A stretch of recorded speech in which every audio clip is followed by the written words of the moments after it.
It was until I turned 53 when I spontaneously took an instant eyesight leap, showing me everything crystal clear in the field of my vision far and wide.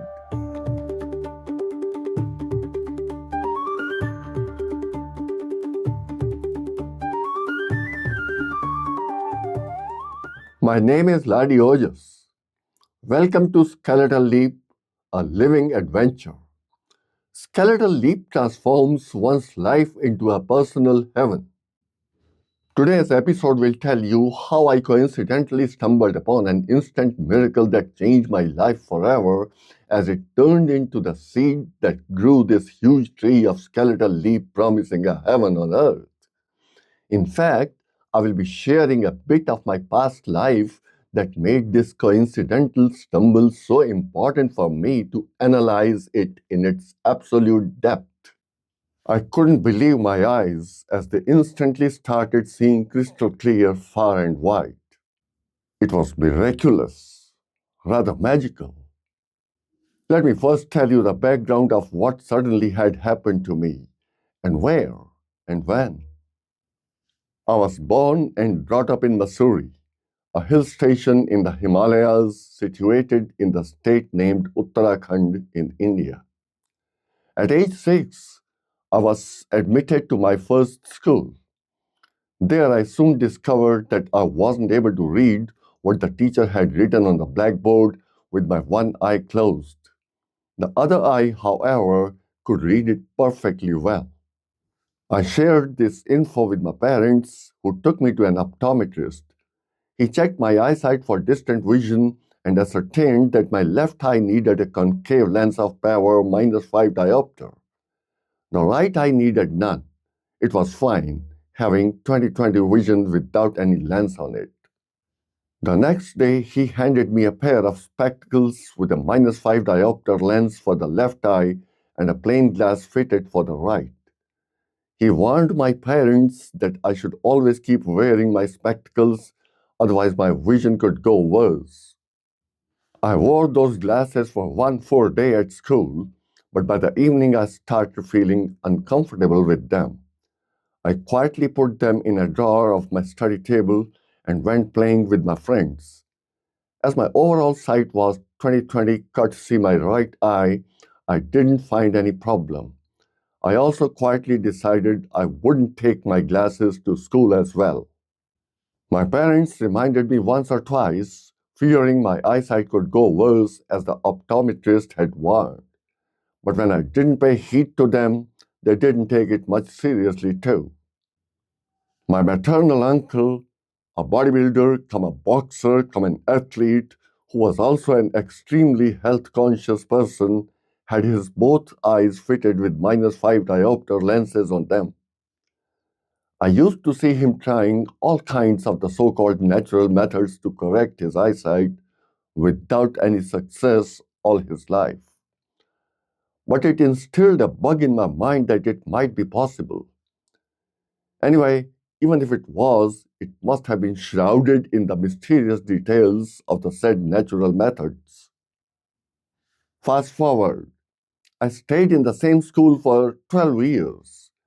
After that, I joined an engineering course in Roorkee University, that is IIT Roorkee now. The classrooms there were much bigger than those in my old school. I felt a little short of sight from that much distance, but it was fine when I changed my seat to a bench in the first row. I completed 4 years of my engineering, and immediately after passing out, I got a job in Defense Research and Development Organization as a scientist before I turned 21.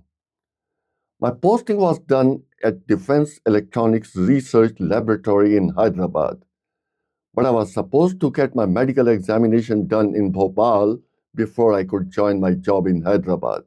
I was instructed likewise. I reached Bhopal and reported at the scheduled government hospital for my medical examination.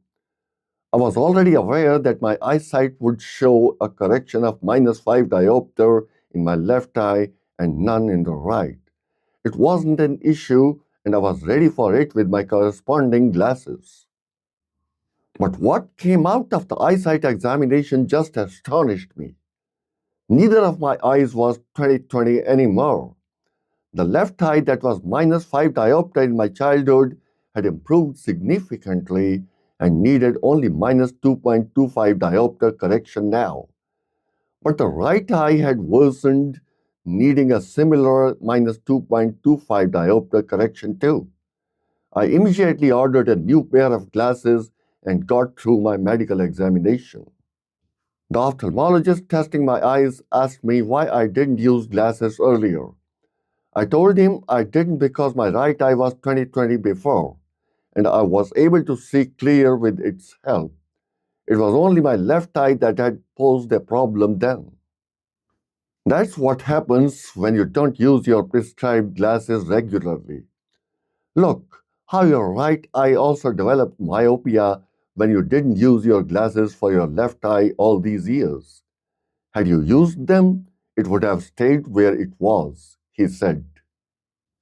But my left eye wouldn't have improved from -5 diopter to -2.25 diopter had I done so. I put forward the benefit that not wearing glasses had done to me. Was it really -5 diopter before? He looked at me with a doubt in his eyes. I showed him my previous eye examination report along with my glasses in my pocket. It never happens so. The eyesight only worsens and never improves in case one stops wearing glasses. He was astonished at seeing my previous eye examination report in front of him. At best, it can stay where it is, but that's only the best case scenario. It never spontaneously improves like you are claiming, he added further. I'm not claiming. I just showed you my old report and my old spectacles. These are my documents as evidences that I'm not lying, I said. It's against all research findings that ophthalmology has done to date. The eye doctor wasn't able to explain what I had presented him with. Whatever, but my account has been in credit of half a diopter. More than what I lost in my right eye, which is 2.25, I gained in my left, which is 2.25 subtracted from 5, it being 2.75. I smiled. Anyway, I got my new pair of glasses the next day and joined my job in Hyderabad a couple days later. This new pair also went to my study table drawer as I faced no difficulty doing my daily chores, including driving with my eyesight at -2.25 diopter in both eyes. More so when I no more needed to read a blackboard or a whiteboard from an extended distance ever in future. In fact, I lived almost all my life without wearing glasses until I turned 53. During those 32 years between 21 and 53, there was no change in my eyesight, whether positive or negative. It remained stable at -2.25 diopter in both my eyes, despite not wearing my glasses all these years. Inspired in my early childhood by my maternal uncle's passionate, though unsuccessful attempts to get rid of his myopia, it remained as a hidden desire in the depth of my mind all through my life. Even otherwise, I had never liked the very idea of wearing those crutches on my eyes in order to see clear. Glasses did show me clear, but they always seemed to rob me of my depth of vision like the zoom lenses do in photography. The world looked less three-dimensional with glasses than it looked without them. I could never enjoy receiving that flat visual delivery through lenses on my eyes. Now there were two conflicting pieces of information available to me. On one side, there was ophthalmology that claimed any eyesight problem of accommodation once contracted was impossible to revert and needed managing it with lenses or LASIK. On the other hand, there was naturopathy that claimed all eyesight problems of accommodation could be reversed naturally through cleansing the body and providing it with proper nutrition. This proper nutrition comprised vitamins A, B, C, E, and minerals like zinc and selenium, ascribing carrot juice as its star nutrient. Like my maternal uncle, I had already tried all these naturopathic alternatives, but none of them had really worked to revert my myopia. But then, nature did it spontaneously as it had reversed my left myopic eye from -5 diopter to -2.25 diopter on its own. So I drew a clear demarcating line between nature and naturopathy in my assessment. For the same reason, I needed to reject the claims of ophthalmology too, which stated no reversions were possible. Then there was a claim made by an ophthalmologist, Dr. William Horatio Bates, as long back as in 1891, that myopia was reversible and he had successfully done that to his patients. Later, he extended his claim to all other eyesight errors of refraction, including hyperopia, astigmatism, and presbyopia. He theorized that problems of accommodation causing errors of refraction sprang out of mental strain through straining extraocular muscles, which resulted in different kinds of accommodation problems. Hence, relieving mental strain would cure all kinds of defective vision. His proposed theory of accommodation was in conflict with the established theory of accommodation accepted by ophthalmology. He theorized that it was the eyeball that caused accommodation through continuously changing its shape via extraocular muscles while focusing at different distances. He explained that in its natural, unaccommodated state, the eyeball was shaped spherically to see clear at infinity. As the distance reduced, it kept elongating itself a little progressively depending on the distance to focus at. When it came to near reading, it further elongated itself to focus at a distance of 12 to 14 inches. As per his proposed theory, all these accommodations were performed by extraocular muscles along with other functions that they controlled. The established theory of accommodation accepted by ophthalmology said it was ciliary muscle adjusting the curvature of natural crystalline lens while focusing at different distances. Hence, ophthalmology ridiculed his proposed theory and rejected it altogether, although it accepted the same theory in case of many other animals, including fishes. The reason that it provided was generated by certain laboratory tests showing that the eyeball in humans was extremely rigid. In fact, it was so rigid that it couldn't change its shape spontaneously to the extent that was necessary to accomplish what Bates had claimed that it did. But Bates kept adhering to his theory. He also devised a toolkit comprising mental and physical exercises to relieve mental strain.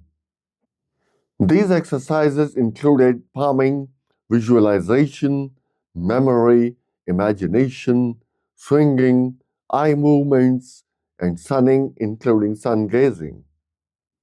The ultimate target was achieving the central fixation of the eyes, which Dr. Bates proposed was achievable once the central fixation of the mind had been achieved. Like my maternal uncle, I did them all for long, but with no effect on my eyesight at all. Actually, this happens with the majority of people who take a chance at correcting their vision with Bates' method. In my opinion, it was the central fixation of the mind being an abstract entity that few people, if any, could understand how to achieve. The central fixation of the eyes was a concrete entity defined as focusing the rays of light exactly at fovea or retina. When it so happened, the vision was at its best whether it was focused far or near. The destination was clear, but the way to reach there was a mysterious one. The ways of the mind are always way more abstract and mysterious than the ways of the body are. Although Bates' method had miserably failed me, yet I somehow felt his proposed theory of accommodation made more sense than the established theory of accommodation accepted by ophthalmology. The first reason was my spontaneous reversal of myopia from -5 diopter at age 6 to -2.25 diopter at age 21. How was it possible according to the established theory of accommodation accepted by ophthalmology? It wasn't a small or a trivial reversal. It was rather a considerably huge reversal of -2.75 diopter. The second reason was that ophthalmology always avoided answering the question regarding accommodating between far distances and mid distances after a cataract surgery was performed. During the cataract surgery, the clouded crystalline lens, as a result of protein coagulation, is replaced with an extraocular artificial lens which cannot change its focal length even a bit. Its focal length is optimized to see clear far and wide. Then how come the operated people are easily able to accommodate between far and mid distances? Also, after the cataract surgery, people are always provided with reading glasses as the synthetic lens cannot fatten at all, reducing its focal length to read clear near. But there have been some rare cases where people can easily read near equally well after a cataract surgery has been performed on their eyes. Ophthalmology had no answers to these questions, hence it chose to arrogantly avoid answering them. The third reason was that ophthalmology could never provide a convincing answer to the question what really caused the errors of accommodation, including myopia, hyperopia, and astigmatism. If we take myopia alone, ophthalmology says it's caused mostly by an elongated eyeball or by a too strong natural crystalline lens sometimes. But we all know that these conditions are not mostly genetic and develop at a later stage in life. The crystalline lens cannot turn too strong later in life. Then what is it that elongates the eyeball?